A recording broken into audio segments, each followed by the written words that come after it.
दोस्तों महाभारत के बारे में तो प्रत्येक व्यक्ति जानते ही होंगे। इसमें वर्णित प्रत्येक पात्र और घटनाएं काफी लोगों को याद है, परंतु दोस्तों आज के अपने इस वीडियो में हम आपको महाभारत के कुछ ऐसे पात्रों के बारे में बतलाने वाले हैं जिनके बारे में ज्यादा बातें नहीं की जाती या जिनके बारे में ज्यादा चर्चाएं नहीं होती। तो चलिए दोस्तों बिना कोई देरी के शुरू करते हैं इस वीडियो को और बतलाते हैं आपको महाभारत के कुछ अनसुने पात्र के बारे में। दोस्तों महाभारत की पहली अनसुनी पात्र हैं अहिलावती। फ्रेंड्स, अहिलावती को नाग कन्या के नाम से भी जाना जाता है, जिसका विवाह भीम के पुत्र घटोत्कच के साथ हुआ था तथा शादी होने से पहले अहिलावती ने घटोत्कच की कई बार परीक्षा भी ली एवं घटोत्कच को अपने को प्रमाणित करने का अवसर दिया था। अहिलावती महान योद्धा बर्बरिक की माता थी एवं इन्होंने ही बर्बरिक को बचपन से ही कमजोर और असहाय लोगों की मदद करना सिखाया था। दूसरा पात्र है दोस्तों जरासंध। दोस्तों जरासंध मगध का राजा था तथा वह भगवान शिव का एक बहुत बड़ा भक्त था।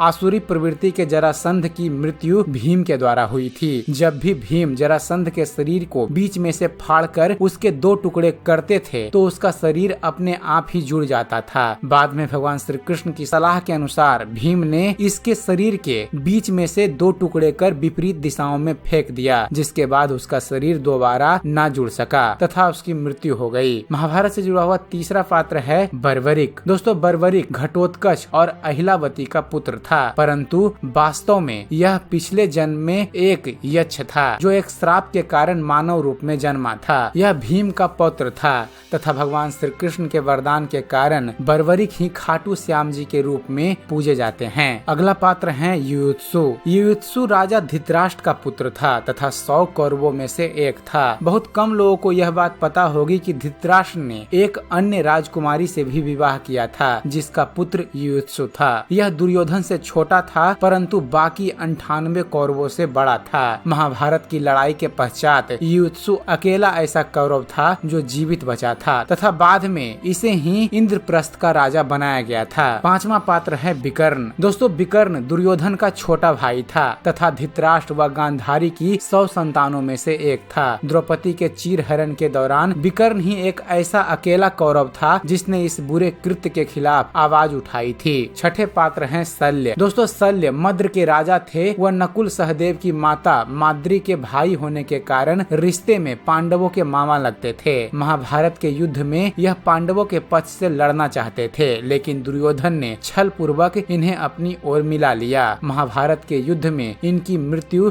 युधिष्ठिर के द्वारा हुई थी। सातवां पात्र है सात्यकी। दोस्तों सात्यकी उन बचे खुचे योद्धाओं में से एक था जो महाभारत के युद्ध के बाद जीवित बच गए थे। सात्यकी अर्जुन का शिष्य तथा एक वृषनेय था जो यादवों में से ही एक था। महाभारत के युद्ध में यह पांडवों की ओर से लड़ा था तथा पूरे महाभारत युद्ध में अर्जुन, भीम, घटोत्कच के पश्चात यही योद्धा था जिसके सामने आने से कौरव घबराते थे, परंतु इसे युद्ध में लड़ने की भारी कीमत चुकानी पड़ी क्योंकि इसके 10 पुत्र इस युद्ध में मारे गए थे। आठवां पात्र है शिखंडी। दोस्तों शिखंडी पांचाल नरेश द्रुपद के पुत्र व द्रौपदी का भाई था। यह जन्म से ही नपुंसक था तथा कथाओं के अनुसार यह पिछले जन्म में अम्बा नामक राजकुमारी था तथा भीष्म से बदला लेने के उद्देश्य से इसने पुनः जन्म लिया। महाभारत के युद्ध में अर्जुन ने इसी की आड़ लेकर पितामह भीष्म का वध किया था। नौवां पात्र है एकलव्य। दोस्तों एकलव्य